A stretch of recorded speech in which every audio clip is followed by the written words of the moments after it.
Welcome to Mind Your Own Business with Mike and Matt. It's January, and we're all looking ahead and hoping that our businesses will be all they can be this year. So today, the guys are going to show us a really great exercise for reflecting on the past year and planning for the year to come to make sure we're really ready for everything 2019 is going to bring.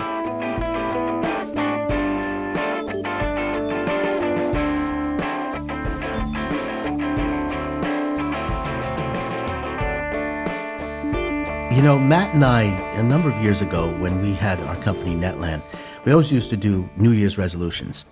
And after a while, we realized that those resolutions really didn't mean a hell of a lot. And so we started to think, well, what could be more meaningful? And both of us came up with this reflections for the past year and the outlook for the next year. And here we gave it a little more meaning. So we came up with this template. And over the last several years, and Matt, you can talk about this, we actually have been presenting this to a variety of networking groups. Right. So we probably present this on average about 10 a year, 10 different groups, and we always get a great response.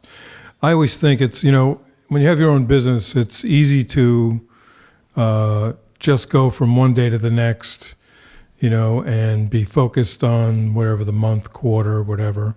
But I think it's always important to look back. What did you accomplish? And what do you want to accomplish in the coming year? I think this is just and the end of the year is always a great time to step back and say, how did I do? What did I do? What was I proud of? What was I disappointed about? And what do I want to improve for next year? And actually, the very interesting thing about this simple reflections, looking back and looking forward, is it's really a business plan. It's really the time, because if you are happy with what you accomplished, what are you going to do with that in the coming year? You want to do more of that. And if you are disappointed in anything in particular, what are you going to do? You're going to learn your lesson and basically try and not be disappointed and do something else. And so in essence, as we work through this, and we talk about the individual components, it really begins to form a business plan for the coming year. It's a funny story. The way the pre-birth of this very podcast, the day I met Michael at a networking group, he was giving this 2 years ago, was giving this exercise. And so this was my first introduction to you guys, was doing this 2 years ago, and I didn't do it last year. So I'm excited. I think what we're going to do is talk through the form so everybody listening can play along at home and be thinking about this. And then afterwards, maybe the three of us, because as you all know as listeners, in addition to doing this podcast, we are all small business owners ourselves, are going to do it for you and talk about what our answers are for all of these questions for the end of the year. And the nice thing about this exercise is only 4 questions, which, Michael, do you want to just reiterate what they are? Sure. So the first one is, what do you feel were yours and your company's most significant professional accomplishments this past year? Now, you can answer that question for yourself personally if you are just the entrepreneur, the owner of the company, and you're a one-man band. But you can also, if you're working in a larger company, basically break this out with your personal accomplishments and the company's accomplishments. Now, the second part of this is just sort of the opposite. What do you feel were yours and your company's most significant professional disappointments this past year? Again, if it's just you, it's a simple answer. If it's you and your company, well, you can come up with 2 answers. So, and then the next part is really internal reflections, which I happen to like. And this question always is, I find intriguing. What's the one thing that if you stop doing in the next 12 months will make you a more effective CEO, owner, or employee of your company? What's the thing you should stop doing? Correct. That's interesting. And to put that so one first. It could be wasting time. It could be doing something that you should be delegating. I don't know. Whatever it happens to be. And then the next question is sort of the opposite of that. What's the one thing, if you start doing in 2019, will make you a more effective CEO, owner, or partner employee of your company.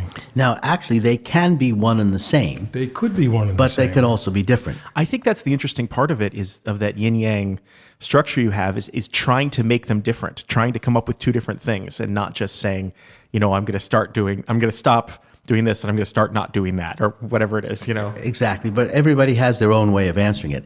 Then the last part. Now, this part is really we owe this to Matt because all well and good. We've worked on accomplishments, disappointments. We've worked on our internal self-reflections.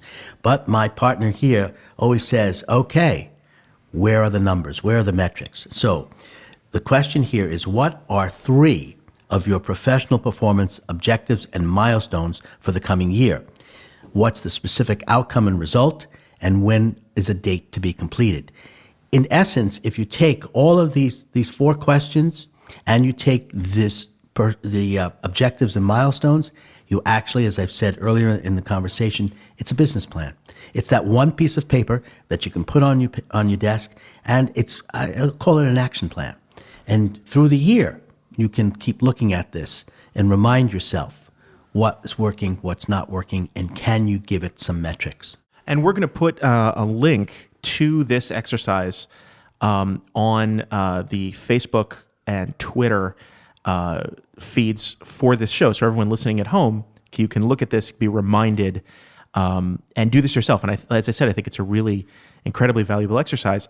And just to demonstrate, and I haven't prepared for this enough, so I'm really in the moment here with this, but I think the 3 of us are going to go around the table and answer all of these questions for our companies, which are, of course, Voice of Reason Consulting and Citizen Race Car, which is a company that produces podcasts and videos for a number of clients, not just the ones you're listening to. So who wants to start? You guys want to? I'll start. What do I feel was mine and my company's most significant professional accomplishments this past year? I think growing our business by 35-40% was a great thing for myself and our firm. That's a hard to beat that example. I can't think of anything better than that. Well, we've been doing that since 2010, so this is 2018 in terms of the growth of our consulting practice really was a great accomplishment. So what's my most significant disappointment for the company and myself? Well, it's somewhat continues to be similar every year, which is, when we work with clients and we believe, whenever we work with a client, we always look at their business like, what would we do if it was our business? And as consultants, we can advise, we can encourage, we can cajole, we can nag, but at the end of the day, the owner makes the decision. And it's always frustrating and sometimes somewhat painful for us when we know we're giving the right advice and it's not taken. And that's, continues to be a disappointment every year. And do you think that's how do you address that? Is that finding new ways to communicate, new ways to get your point across? Yeah, yes, for sure. And I think also trying to get the client to understand your goal is X, and if you keep doing this, you're not going to get to X. So there are always other issues and things to consider. And we always have to remember that it's not our business. We do the best we can, and we try to give the best advice we can. And at the end of the day, the client should and does make their own decision. I'll just continue for a moment. Accomplishments, though Matt and I are partners, and although I certainly share the accomplishments and disappointments that he's mentioned, I think for me, actually one of the best accomplishments of 2018 was doing this podcast.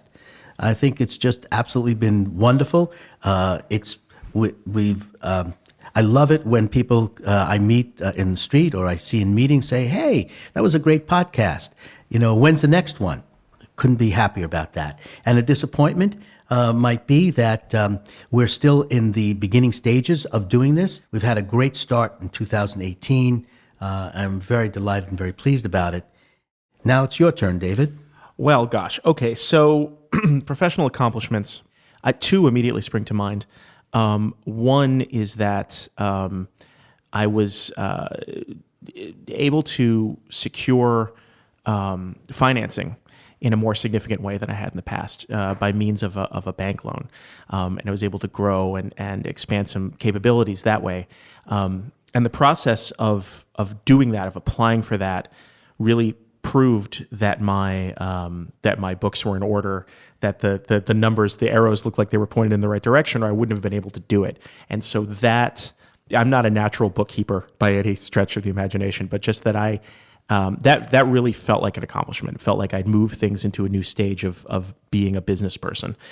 And also breaking into a new vertical. I signed my first educational client this year, and that's a space that I've really been wanting to move into working with schools. And it yielded a fantastic portfolio piece, and I'm really optimistic to be able to grow in that vertical in the coming year. So those are two things I'm really proud of. And the disappointment? Disappointments. Well, gosh. I think that and there were a couple of clients that I've had for several years who I was hoping to be moving into more of a sort of long-term retainer kind of relationship where there was a certain amount of work. You know, we're working together instead of in a piecemeal basis in a more sustained way. And I was really hoping to convert them to that kind of situation this year, and I wasn't able to do that. And so that was a little bit disappointing. So I'm glad that we're doing this, because when Matt and I do this with the networking groups that we've done over the last several years, we constantly interject and say things like, well, this is a great accomplishment. How can you build on that accomplishment? And so in reference to you, David, how can you build on that accomplishment? And when we talk about the disappointment, where you're talking about not being able to convert certain situations into recurring revenue, which we all know in the service business is really the ultimate goal, then, you have to come up with a plan to basically think of that. How can you do that? And so really, in essence, once again, I know I'm repetitive, but this is the business plan. This is what you can think about, what really you want to accomplish in 2019. We'll be back with much more of our year-end roundtable right after these quick messages. Welcome, fans of auditory entertainment. I'm Austin, Senior Vice President of Applied Transduction and Crossfading here at the R&D Department at Racecar Radio's World Headquarters. We couldn't be more thrilled to tell you that Mind Your Own Business is being sponsored by Audible, the world's biggest and best provider of audiobooks. And guess what? You can get a free audiobook by signing up for a no-obligation 30-day trial by going to audibletrial.com/MYOB. And you can choose from any one of their amazing collection of audiobooks. It looks like we're getting a call from Matt on the book recommendation line. Matt, is that you? Yeah. Hey, good morning. What book are you recommending today? Yeah, so I listened to this book probably 3 years ago, but never forget it. It's called Never Eat Alone and Other Secrets to Success, One Relationship at a Time by Keith Ferrazzi.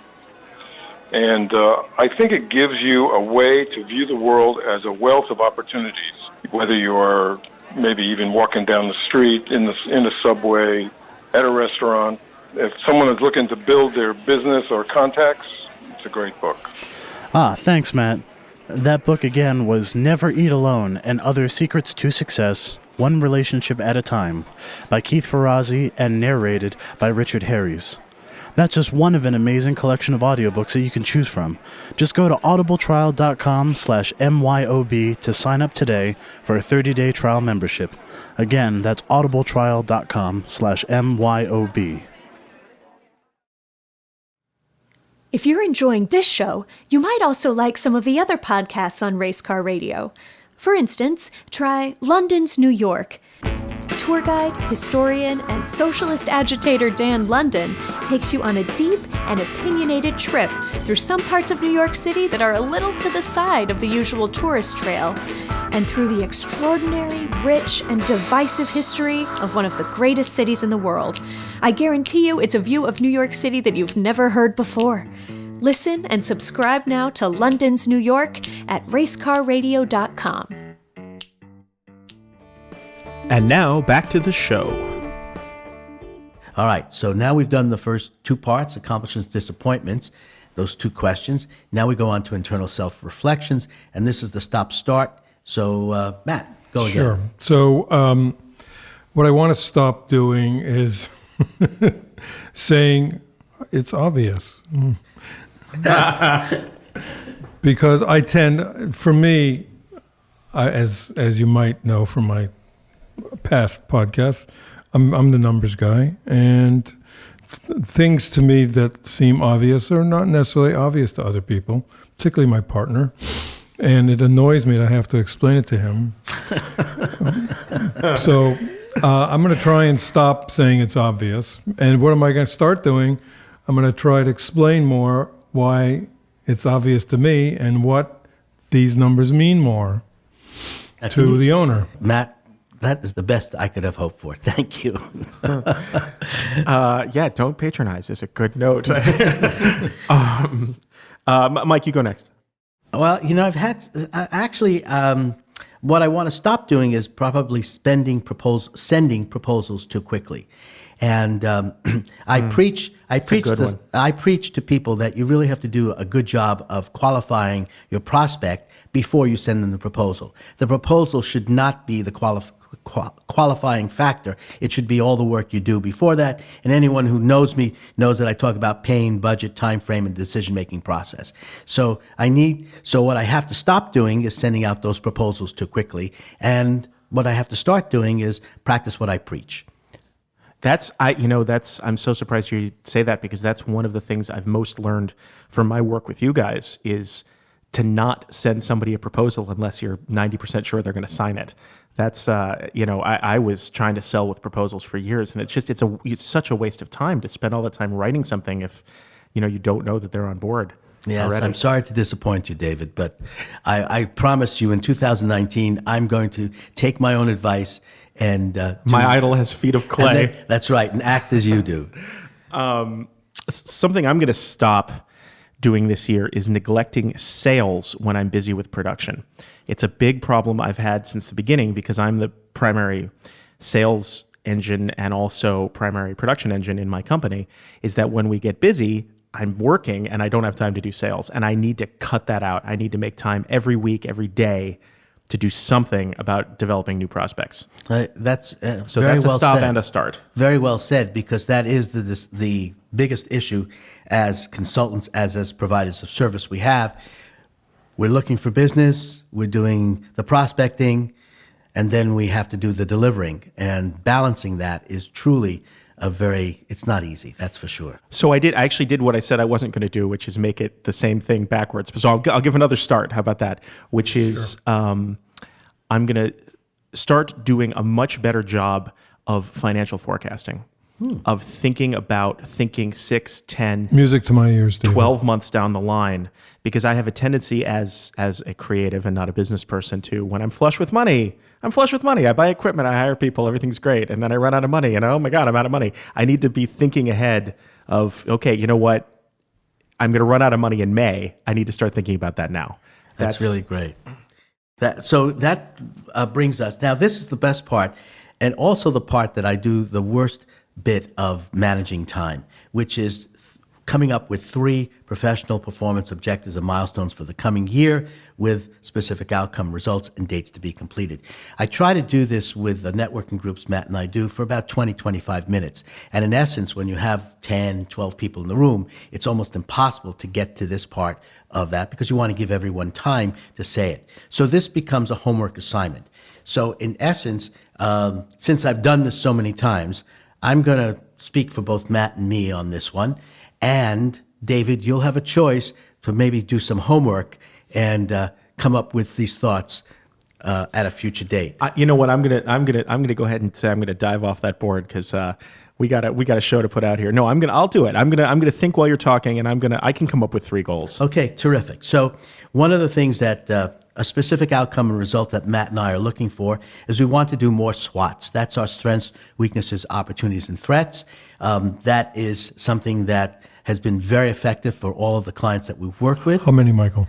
I want to do at least one a quarter. That would mean at least 4 for the year. The stretch goal would be 2 a quarter. That would be 8. That'd be great. Why do you want to do more of those? Because they're particularly lucrative? Because they develop new Because clients? typically, we will get a client from doing that. And they're also, for me, they're a lot of fun to do. It's really a deep dive into a company, looking at literally almost every area, including strategy, and how from the SWOT we come up with recommendations for the owner to reach what he says his goals are for the next 12 to 18 months.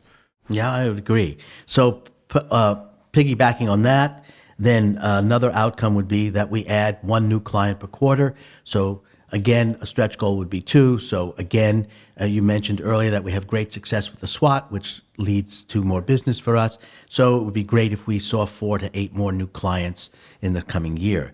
And then the last specific outcome and result is we'd love to turn this podcast into producing revenue for our producer. I know him. Yes, and because I want to take a moment and say how much work and how much effort goes into this podcast from our great and esteemed producer, David.